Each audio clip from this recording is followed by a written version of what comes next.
Noong 2015, natutunan ko ang cash flow quadrant ni Robert Kiyosaki.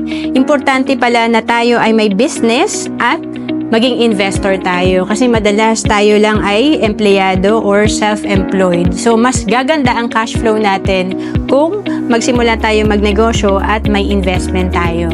Madalas kasi ang ating pera or sweldo ay napupunta sa food, kagaya ng kumakain tayo sa Jollibee, sa bills natin, kagaya ng sa utilities, nagbabayad tayo sa PLDT, Maynilad, Meralco, and sa entertainment, pumupunta tayo sa SM Mall, sa Ayala Mall.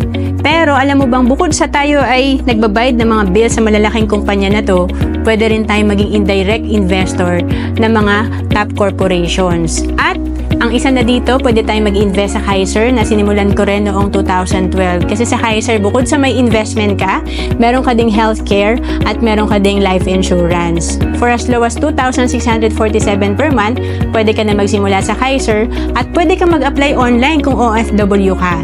To know more about Kaiser, message mo lang ako sa FB, Roan Celis Capistrano.